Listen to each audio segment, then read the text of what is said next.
to May for yeah, and I'm happy to be here today, and thank you to May for inviting me to share. Uh, so I think it is a very important thing that we have as young people that we start learning something besides our academic things. That's what I learned from when I was young. So I would tell you my story later on, but to begin with. I'm going to give you some basic idea of what self-discovery is, and you probably know about that, and how about self-disciplines will help you to succeed in your life, not only in career, but as your whole life. So, uh, and I will actually want you to do some self-adjust assessment of yourself, how you see yourself, how much you understand about yourself, and so forth. Okay, so May told me that I don't need to have a break. If you need to go to restroom, go ahead. You need to get up and get something to eat. In case I put you to sleep, just go ahead and be yourself. Doesn't matter. Okay, so I hope through listen to this talk and later on your discussions that you'll find yourself understanding yourself even more and have more motivation to do self-discipline, and that will give you a benefit in a lifelong process. So I'm going to share my PowerPoint.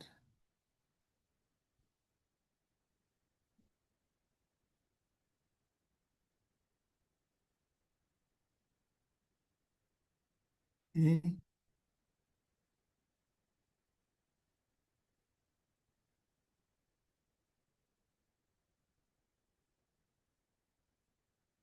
All right. So what I choose this topic to talk about discover yourself and enhance self-discipline. Yeah. So self-knowledge and self-discipline leads to happiness and success. No matter how you uh, define happiness and success, first let us know what self-discovery mean. I find two definitions run from Cambridge Dictionary. Self-discovery is a process of learning about yourself and your beliefs.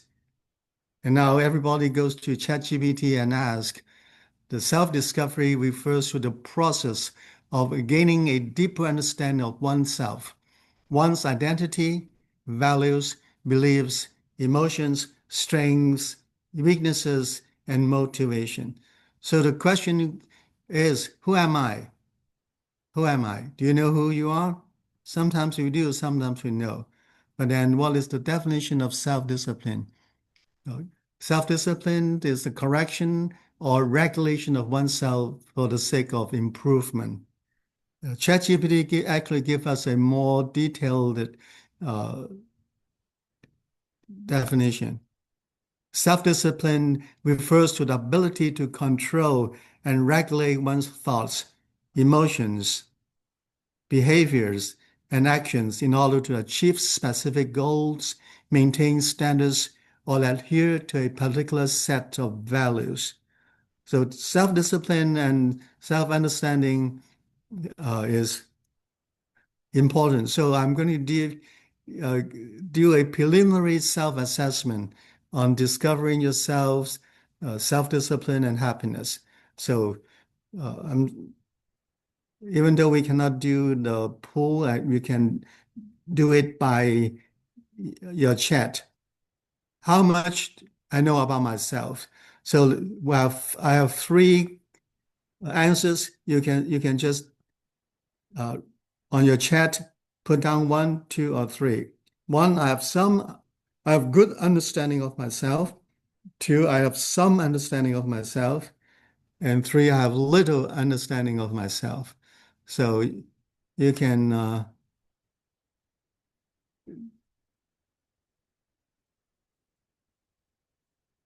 okay. So now from my screen, because I'm sharing, somehow I cannot see the result. Let me see what can I do. Okay, now I can do it now. So we have one and two. Okay. All right.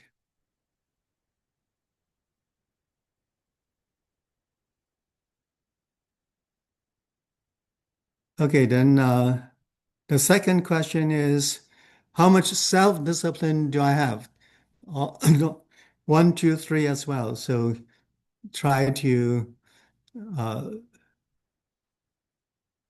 post your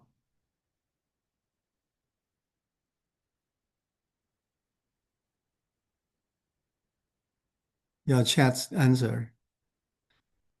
One, two, or three. I hope nobody puts on three on that.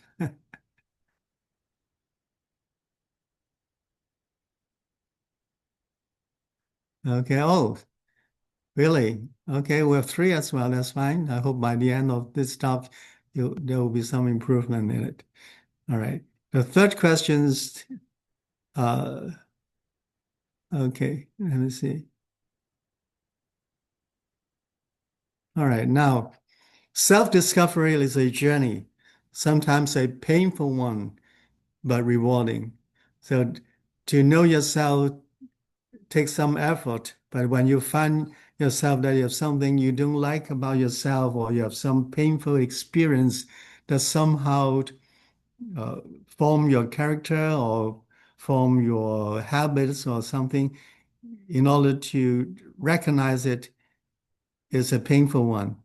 But to accept it first is the first step towards healing and improvement of yourself. So uh, don't be afraid to dig into more understanding about yourself, even though it's not an easy way. So I have some quote that may be helpful. Aristotle said, knowing yourself is the beginning of all wisdoms. And a German mathematician and astronomer say that know God in order to know myself. And in fact, a similar theologian, St. Augustine of Hippo, said, I have to know myself in order to know God. So, and the Bible said, the fear of the Lord is the beginning of wisdom, and knowledge is the Holy One is understanding. So we have different directions or uh, pathways of knowing oneself. One is from yourself to know what actually is in you. And another direction is knowing God, who reveals what human natures are, so that we can have a better understanding of a human nature.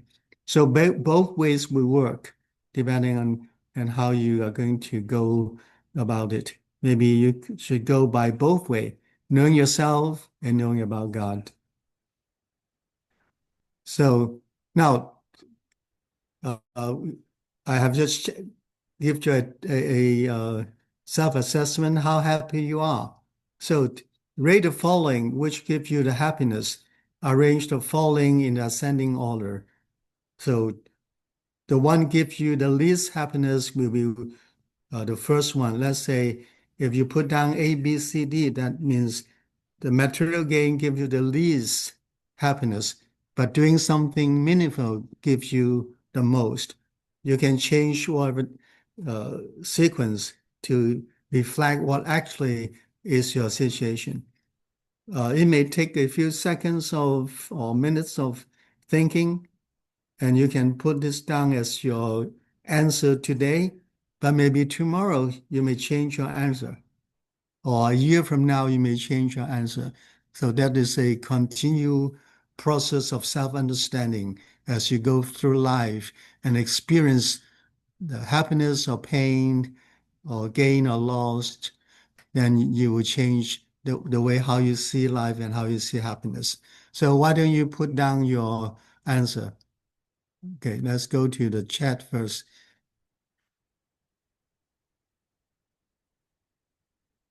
Okay, I got one. And how about the other students? Okay, good. And another one?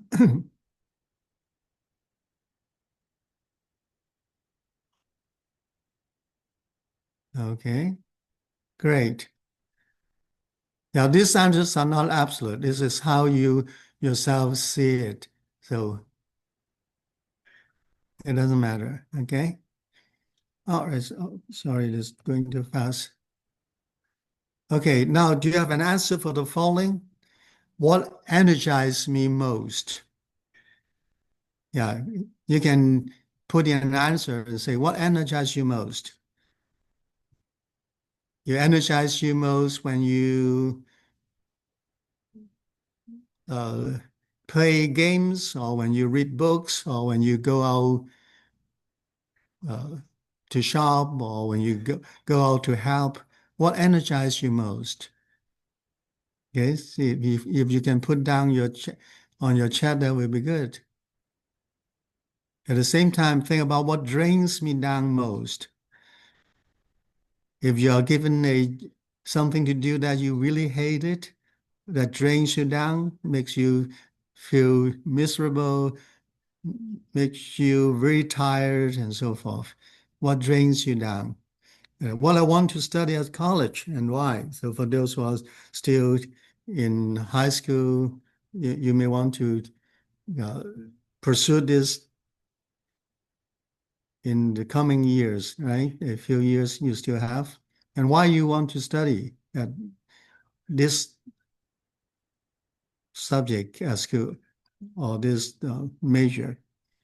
And then what kind of person I want to be.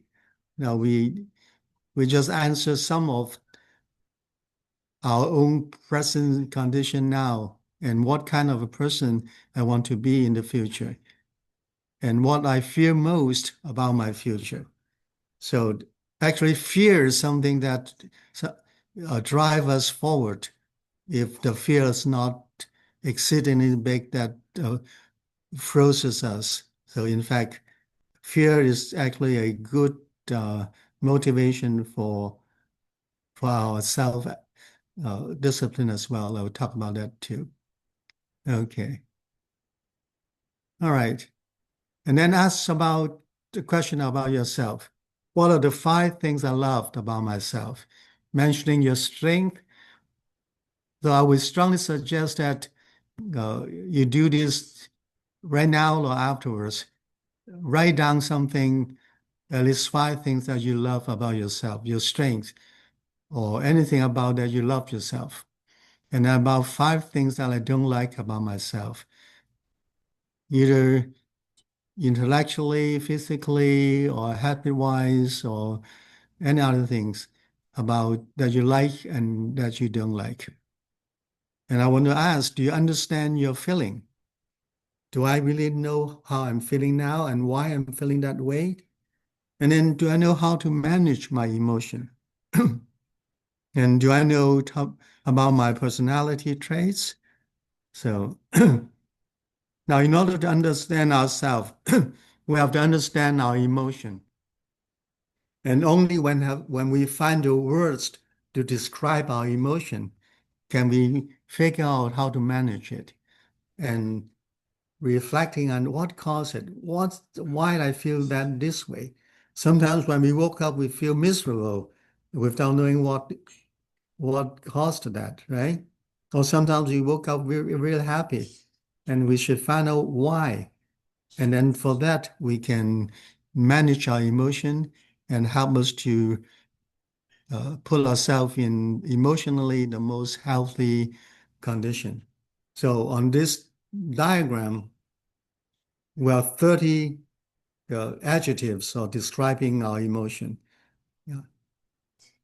So we may not always think about these emotion terms, but once we can identify all these emotions that I'm experiencing, I can better manage it.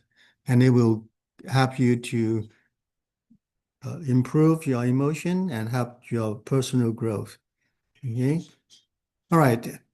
I asked ChatGPT to give us some adjectives or uh, to describe our personality traits.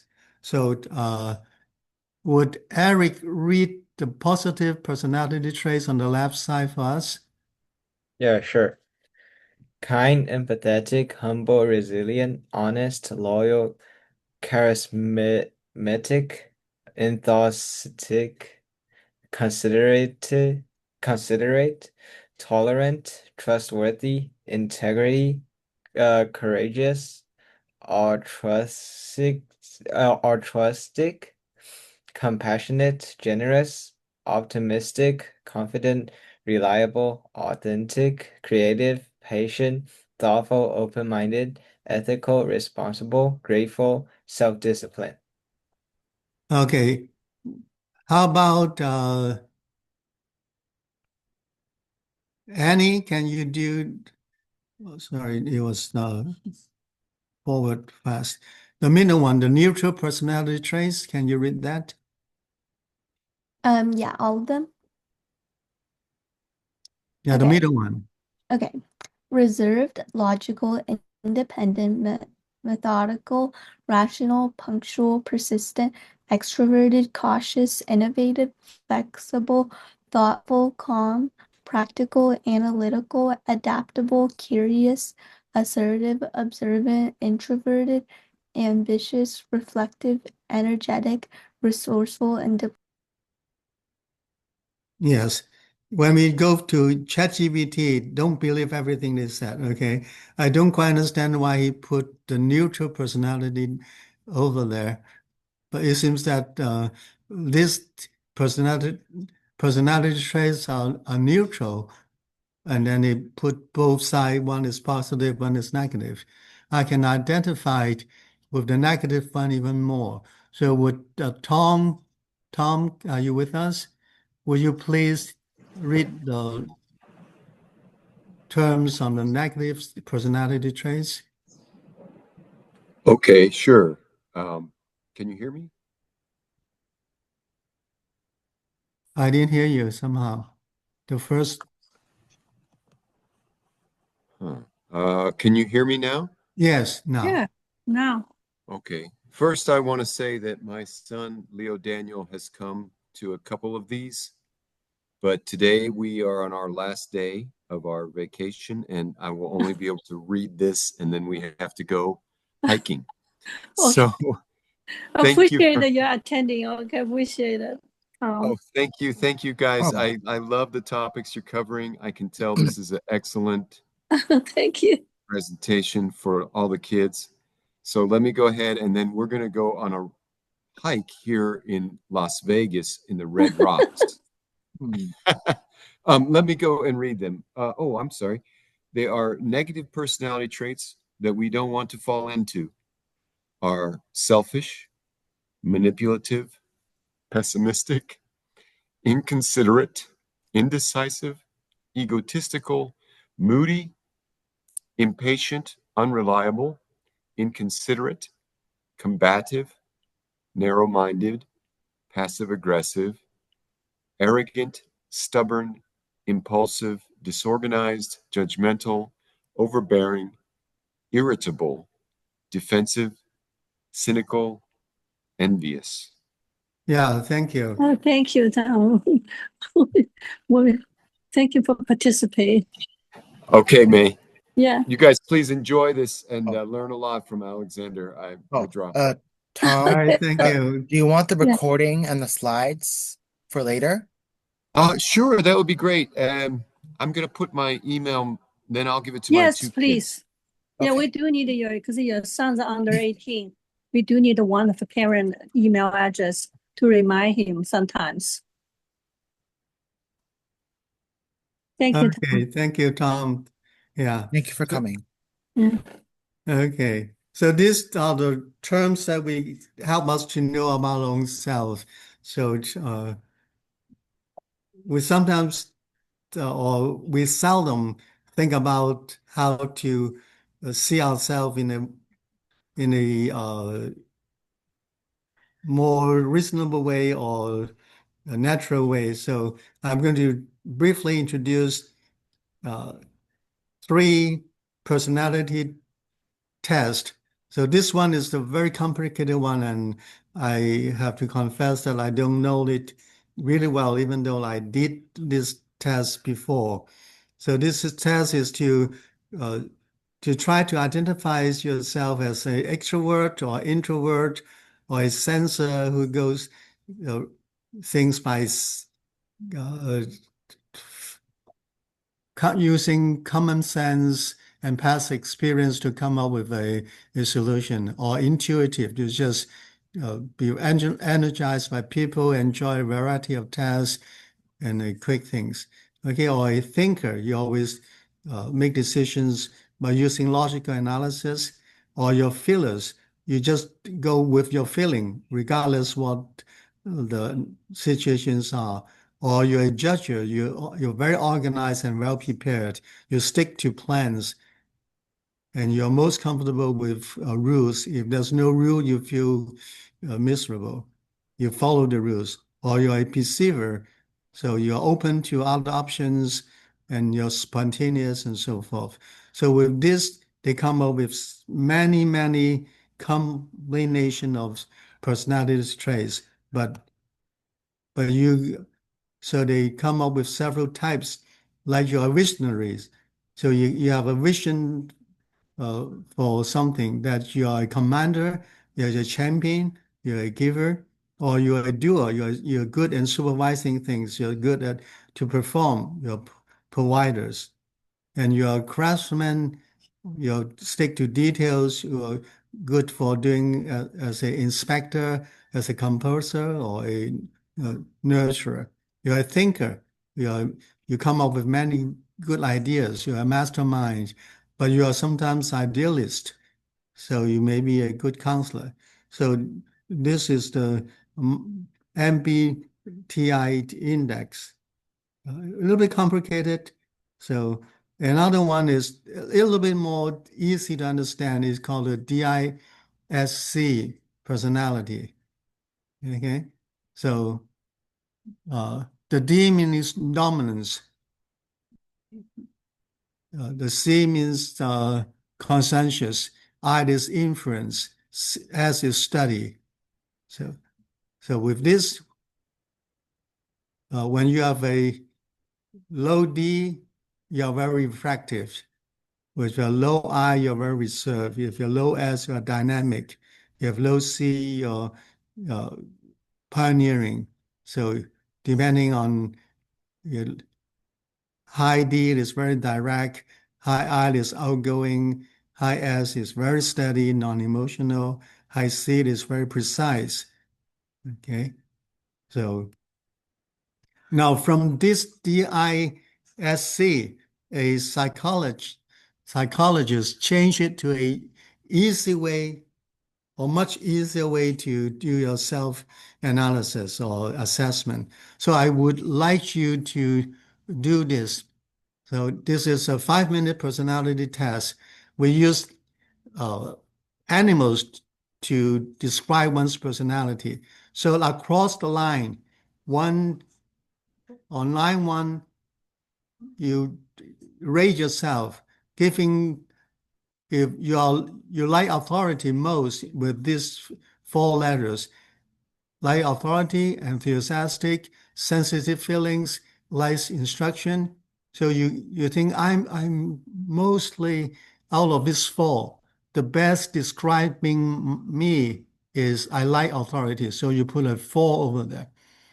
And then I don't like instructions most. So you put a 1 there. And you think, I'm always enthusiastic. I'm a even better than sensitive feelings. So you put a 3 there. And the sensitive feelings, you put 2. Okay, you don't have to think too much. Just by intuition or direct sensing of yourself, just put down 4, 3, 2, 1 on, and then you go to the next line, and then one by one after you do it, if you have a paper, you just make it 4 columns, okay? And then after you put all this, add it up at the total here. Add it up at the total. Okay. And after you finish these numbers, the highest number that comes up is your personality trait animal. Okay. So let's say with on this column, I get 24. In the second column, I have 28. In the third column, I have 15. The fourth column, I have only 10. Then you have your dominant personality trait is otter. Your second subdominant trait is lions, something like that. Understand? Okay, give you a few minutes to do it. And then post your dominant personality trait on your chat. And then the second, your subdominant.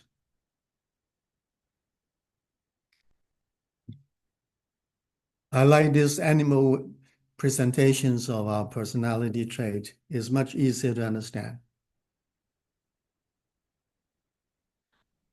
So the personality test, when you go to work, many companies will ask you to do this test to help them to see whether they can match you, whether they accept you or not, or after they accept you, how you would work best within the company, or how you work together with your colleagues at work. So the DISC test has been very popular, at least when I am young, because I have a friend who did this in Taiwan in his company, a very big computers, electronics making factory in Taiwan, and he promoted this test. Okay, are you guys ready?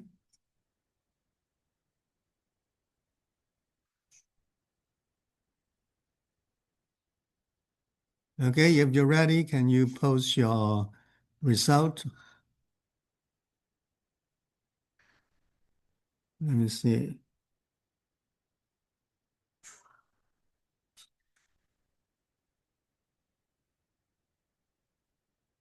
Okay, I have one answer so far. So auto is your primary or dominant. What is your second? Because we seldom have just one personality traits. We usually have a combination, and actually have four of them in our life, inside us. But which one is most prominent all the time, and sometimes will show a little bit of the least obvious personality traits. Okay.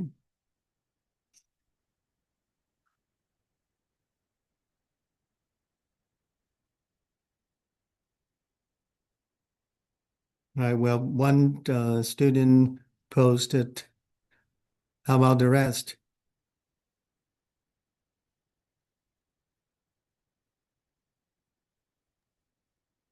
Can I post it? The okay, let me post. Golden retriever.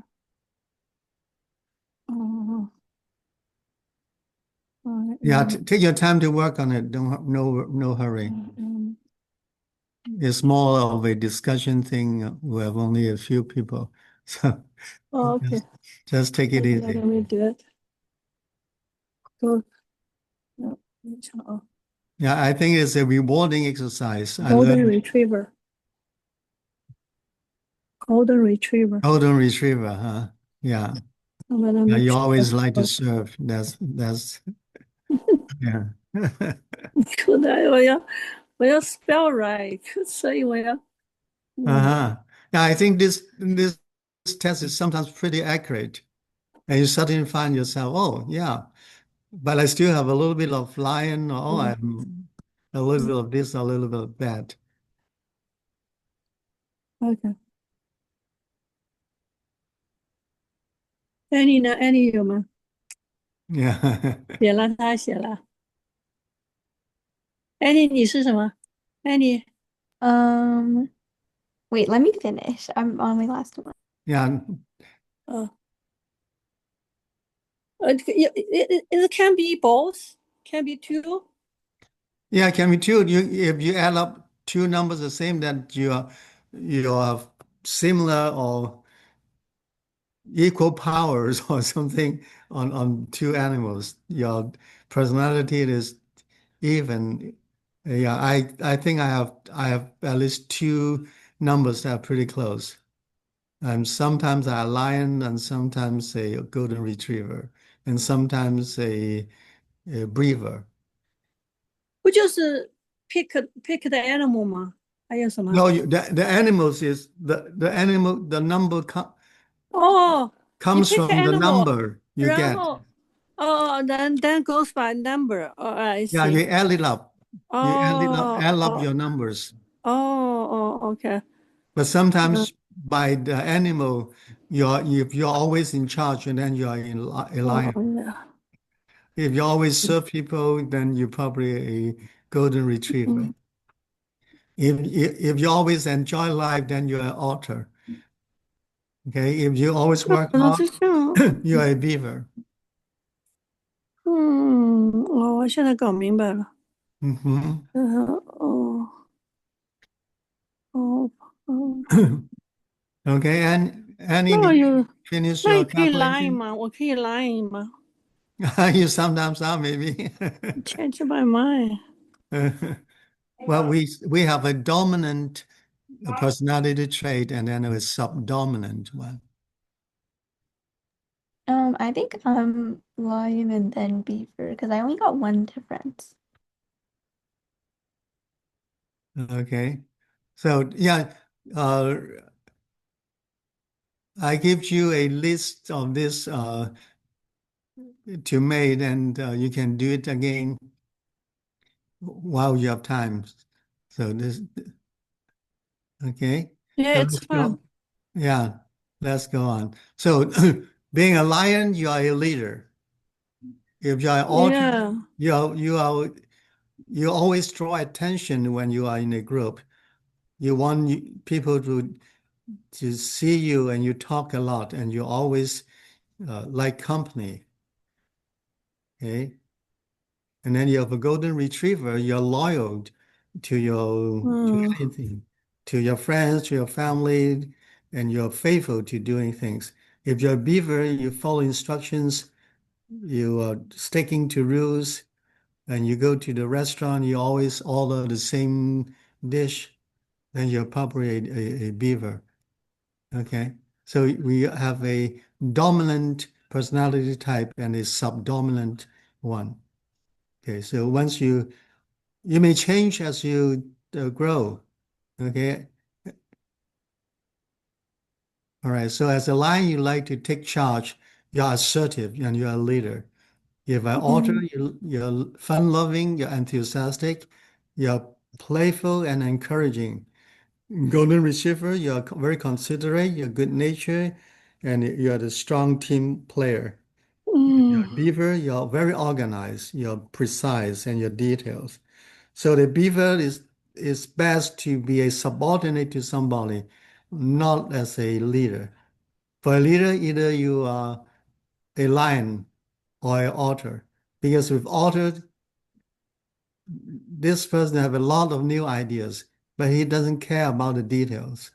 He depends on this beaver or golden retriever to do the work, but he always come up with great ideas. A lion sometimes with vision, but sometimes too assertive and overpowering, and get people uh, very annoyed because of his character. But he's a leader. Okay, so now we're going to talk about self-identity. Once we know about ourselves more, then we have to ask, who am I? So the identity is the way somebody considers the characteristic as a particular individual, especially in relation to the social environment they live or work in. This is Oxford Dictionary's uh, definition. ChatGPT gave a different definition. Self-identity, also known as self-concept or self-identification, refers to the perception and recognition that an individual had of their own characteristics, attributes, quality, and roles. Okay. All right. So the key components of self-identities are from ChatGPT, your personal characteristics, beliefs and values, social roles, cultural and ethnic identity, your gender identity, life experience, interests and passions, self-concepts and self-esteem, personal goals and aspirations. I do like to briefly mention the gender identity. These days, gender identity is a main big thing in the culture. But allow me to say that we are created by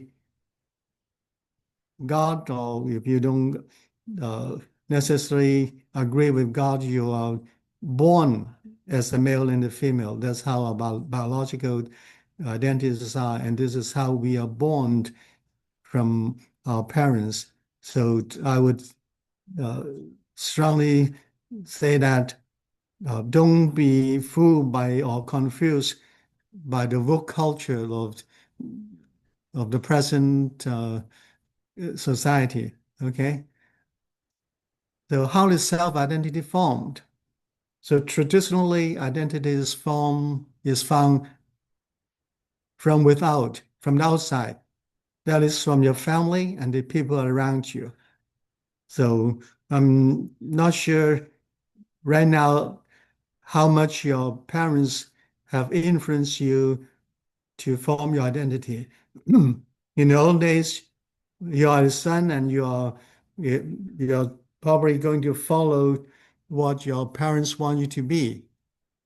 And then in order to satisfy the expectation, you follow through. And this is the traditional way of identity. Uh, that may be something that we don't want because we don't want to conform to other people's idea unconditionally. We want to have our own opinion. That's true. But however, the postmodern way of self-identification is identity is found within oneself.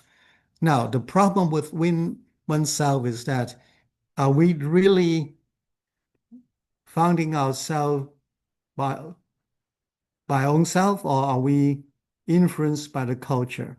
In fact, we're almost being influenced by the culture. So if you disagree with the self-identity formation through tradition,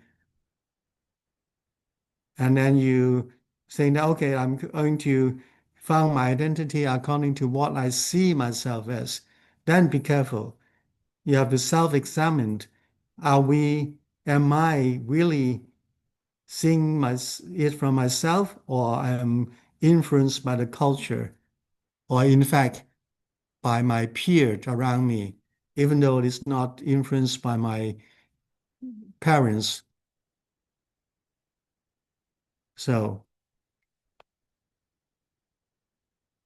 I think most people, the identity is based on achievement. So if you're good at something, you feel your achievement. If I have a good grade at school, I'm a good student, then I will earn a lot of money, and this is my identity. So in contrast to identity based on achievement, I have another idea that I learned. It's identity based on being loved. So regardless of how good I'm at something or how bad I'm at something, my identity is based on being loved. And a person being loved has the most stable identity that will not be moved, regardless of how good I'm making money, how good I'm at my academic achievements. That doesn't matter to my identity because I'm firm that I'm a person being loved by my parents, being loved by the people around me, not because of what I have done, achieved, but because of who I am. So I so that is very important to know who are you. To know yourself, it is essential that you know who am I? Why am I here? What do I live for or who do I live for? So this is questions that people have been asking for centuries, 1,000 years ago, asking who am I? Why am I here? What I'm going to do and who I do I live for.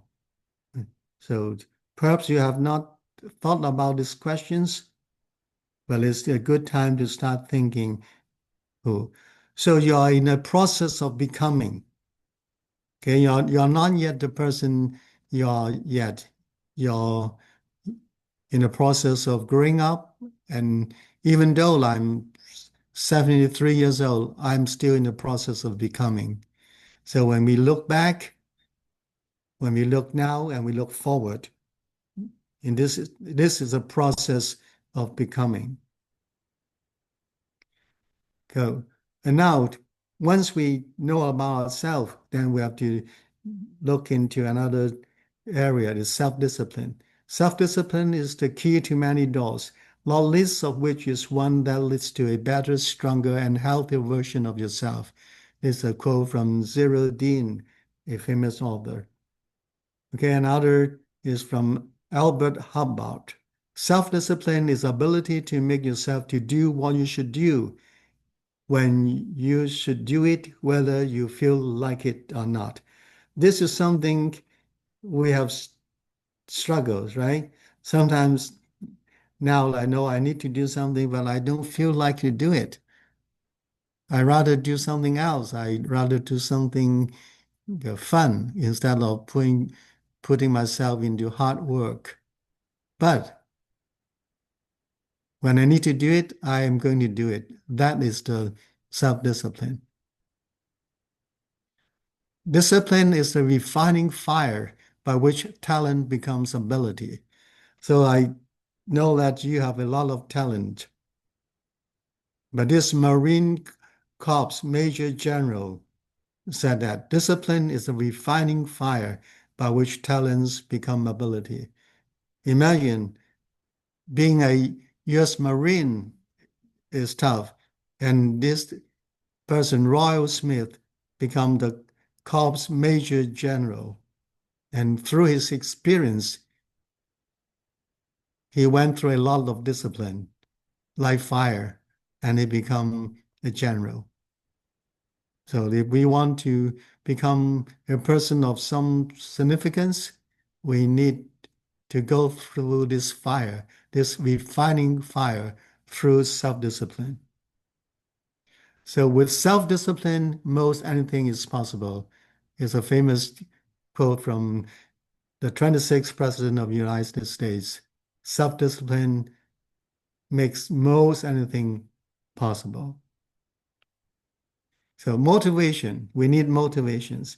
So force positive enforcement give us joy. When we do something good, we're joyful, we're happy about it, then we want to do it. That is motivate for us to self-discipline. And sometimes negative enforcements, because if we do something, we do not do something, there's some dreadful consequences. So that will help us to do things that we need to do. But negative enforcement is not a present experience. So let us try to turn the negative enforcement into positive enforcement, turn fear to joy. If we just change our way of thinking a little bit, when you face something you don't want to do, and you know that if I don't do it, there's some bad consequences, change your mind, change your mindset, and turn it into the positive way. Try to enjoy what you're doing. Find joy in the doing things that you don't want to do. To begin with, it's difficult, but if you keep on doing it, and you will find that you love it more and more and more, and then you can turn this into positive enforcement. So I found this is a very a good way of doing things that I don't want to do and make me more happier when doing it. And we enjoy doing it thereafter. Okay, to achieve what you want to become requires affinity, ability, and opportunity. This is a quote or a saying by Dr. Tim Keller, a pastor, a most famous New York Times best-selling author. He said, if you want to achieve, you must have the affinity. That means your personality, you're good at something, that's affinity. But with affinity, you need to establish your ability. And only through your self-discipline, you're practicing it, you're using it, and then you can change or you can move your affinity to ability. And with ability, when the opportunity comes up, you can grab it. We know that if we want to succeed, opportunity is the most important thing. If you have all the ability, but you don't have the opportunity, you cannot succeed. But if you have opportunity, but you don't have the ability, you can't do anything. So this is something, self-discipline prepares you for opportunity. Opportunity leads to success. So I sincerely wish you all to be successful in your future, but you need to establish your ability. In order to establish ability, you need to know your affinity. You need to know yourself. And after you knowing yourself, you need to practice discipline to obtain the ability in order to prepare for the opportunity. And then you will be successful. So self-discipline is a bridge from goal to achievements. So if you have a goal, but you don't have self-discipline to strive, you can accomplish anything. Okay, so talent coupled with discipline produce excellency. Knowing yourself helps you to enhance discipline and leads you to a fulfilling life. I really wish you have a fulfilling life. Okay, so any questions about what I have shared? I hope some of the concepts are not new to you guys, and I hope I did stimulate you to some thoughts about yourself, knowing about yourself and self-discipline. So you can post a question on the chat, then I can answer you after I finish my story. So I'm going to tell you, starting from my really young age, okay?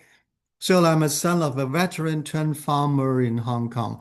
My father is a soldier in China, going through the Civil War, going through the Sino-Japanese War, and then the communist thing. So he ran away from the communists and go to Hong Kong, and not knowing what to do, he said graphically, he said, "I dropped down a gun, a rifle, and pick up a hole, and he become a farmer." But he's not actually not a farmer at all. He doesn't know how to farm.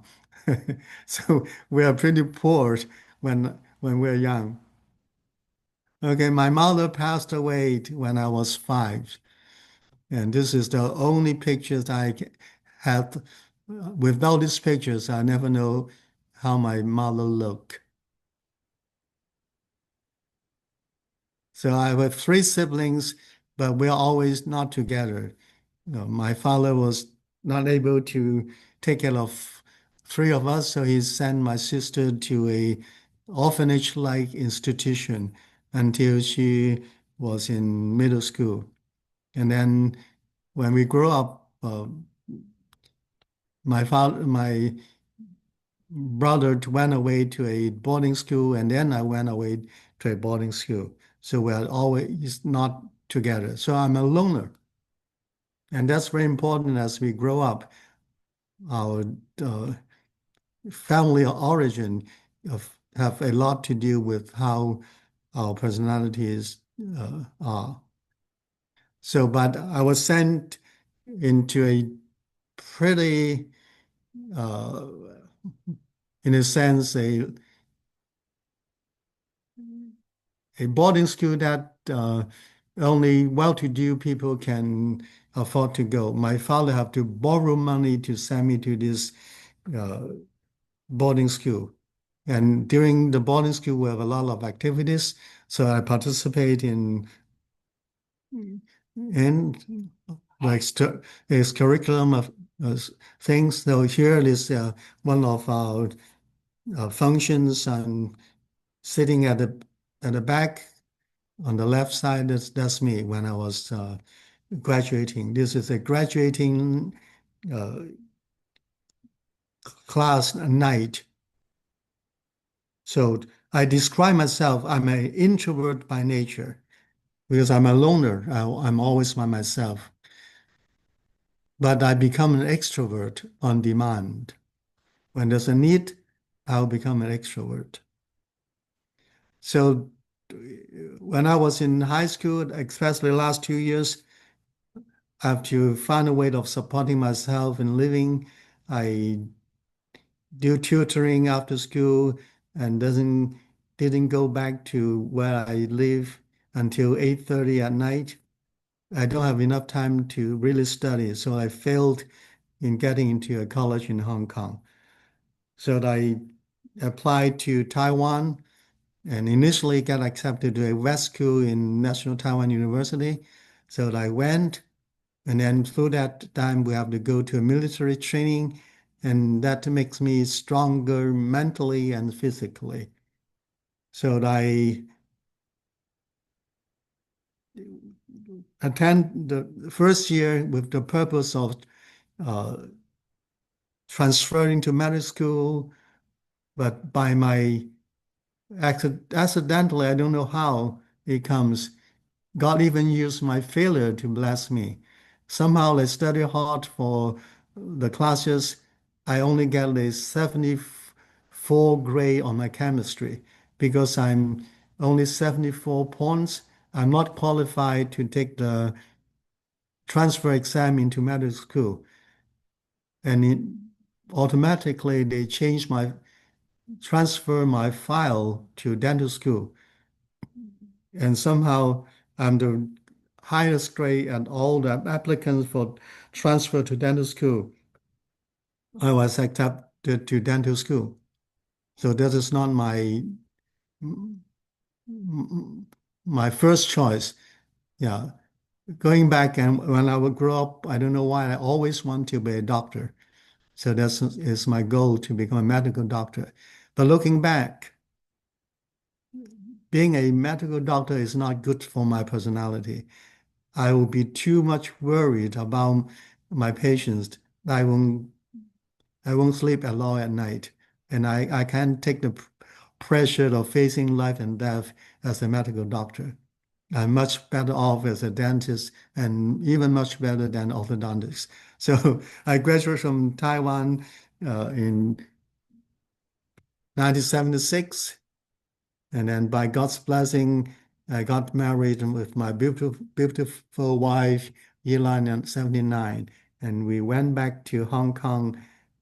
And then I start my uh, practice, and I was engaged in activities to the community. So we organize community activities in Hong Kong, partner with city councils in the 1980s. So after practicing dentistry in Hong Kong for 13 years, and I decided to have postgraduate study in the United States in 91. Actually, it was prompted by airplane accident in 1985. On those days, when China start talking about taking back Hong Kong.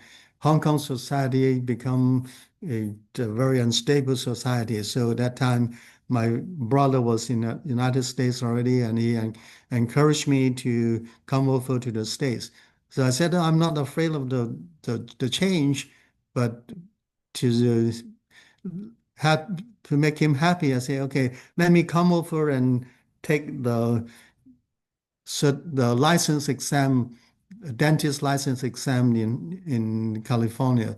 So I flew several times over from Hong Kong to Los Angeles to take the exam. On one occasion, that was 1985.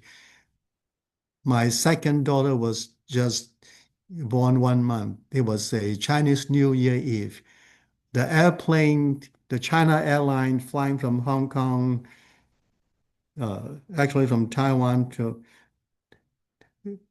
Kong to Taiwan and Taiwan to uh, Los Angeles. Because of turbulence, the airplane dropped it 20,000 feet. A few more seconds, we're into the ocean. Right, the last few days, the Delta airline have a turbulence, and 25 passengers get hurt. Exactly what happened on that day. The coffee shoot up, and with they are just serving coffee, and everything flows around. But I feel how the plane dropped. I almost felt that I'm going to die. And after this accident, I think about life. If I can sacrifice my time of not seeing my patients for 10 days, going to Los Angeles to take the dental exam, I can do something to make arrangements for myself so that I have better good use of my time. So after that, I hired another dentist to work on one of my offices so that I have more time for myself. And even with that, I'm too exhausted. So in 1991, with a clear vision that I want to excel in my professional ability to seek a postgraduate uh, study in dentistry, and even in my spiritual life, I want to have some progress and breakthrough. So I came to UCLA. I spent 2 years and get a degree on oral biology, and then another 2 years get a diploma on orthodontist, so I become an orthodontist. So, and that was 1995. Then after working a few years while I was trying to think, oh, it's time for me to have my own practice. Then I was called to seminary in 1999. So a sister church said to me that, Alex, you should go to seminary. I said, no, I have studied enough. I'm 48 years old. I have studied enough. I don't want to study anymore. And she said, okay, Alice doesn't want to. That's fine. We'll pray for him. So when I get home, I said to myself, if people are going to pray for me, I should pray for myself. So I start praying to God and said, God, if you want me to go to seminary, keep me thinking about it. Oh my goodness. After saying this for a whole month, it is obsessive thinking. So I said to God, okay, God, I surrender. I'll go to seminary to study and only to study. I'm not devoting myself to become a pastor yet. So I I went. I spent 9.5 years and get my Master of Divinity. So I graduated in 2009, 2008. And then after another year, I finally surrendered. I served the Lord as a minister, and I was another uh, 6 years, 7 years, I'm ordained as a servant of God.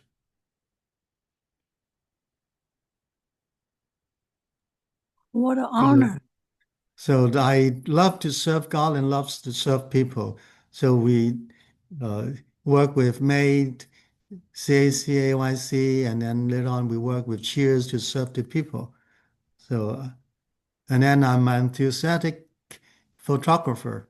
I love to taking photographies, and I enjoy doing this because through photography I can see God's creation, and I love to go to trips. So in fact, I'm going to Alaska in 2 weeks, and then next January I already booked a trip to Galapagos, and then in May I'm going to Africa. So this is I appreciate God. I'm grateful for God to give me this opportunity to see His creation. Okay, so with this story, I found my identity. I'm a beloved and loving son of my father. I have three siblings. Somehow my father loved me most. I don't know why. And even my brother and sister know that, and they're not envy of me, but they acknowledge that my father loved me most. And I'm my beloved and loving son of God. And I love my father and I love God. And I'm beloved and loving husband. I'm a beloved and loving father. Now I'm become a grandfather.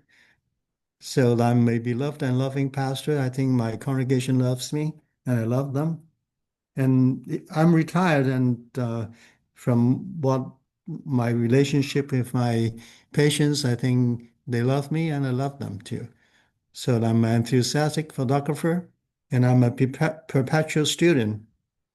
And then most importantly, I'm a servant of God and people. So all this give me the meaning of life and joy. So with this as example, I hope I can stimulate you to see how you see yourself, how you are going to uh, work for you. Okay. So I thank God for letting me to have a fulfilling life. My identity is received and achieved because God has done everything for me. So once I receive, I should do. I just need to work it out. I felt being accepted by God not because of my achievement. God is not worldly boss who looks for performance. God looks for faithfulness. So as the Bible says, we love because God first loved us. So I love because God first loved me. So I would like to quote from Psalm 16, verse 6. The boundary lines have fallen for me in pleasant places. Surely I have a delightful inheritance. I strongly felt that I become a dentist and later on become a pastor is God's plan for me. And this is the most wonderful plan that I have. Okay, so I would like you to have a post-session self-assessment on discovering yourself. So, so after listening to this talk, I have some new understanding of what self-discovery is about, or second, I have the same understanding of what self-discovery is about as before. I'm more confused on what self-discovery is about. So I would like you to just check 1, 2, or 3.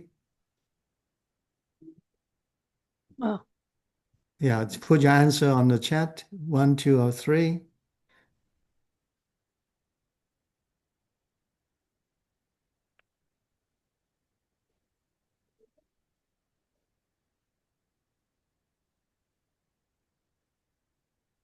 Okay. All right. The next question is, after listening to this talk, I have more desire to know more about myself.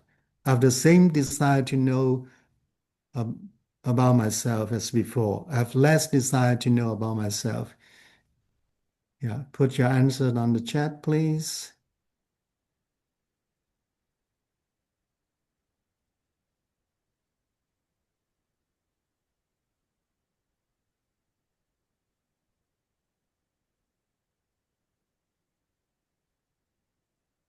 Okay, so we have the next question is actually the last question.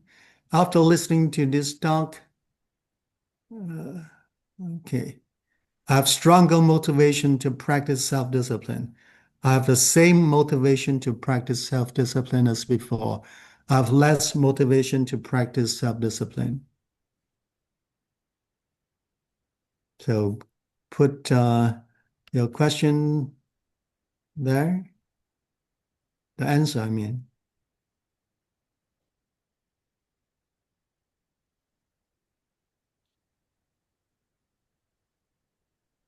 All right. Okay, now it's time to turn to you. I don't think we need a breakout room. No, we don't have enough people to break out the Yeah, room. yeah. So we just continue our discussion, and I give it back to uh, May. Yeah. I can stop sharing at this point.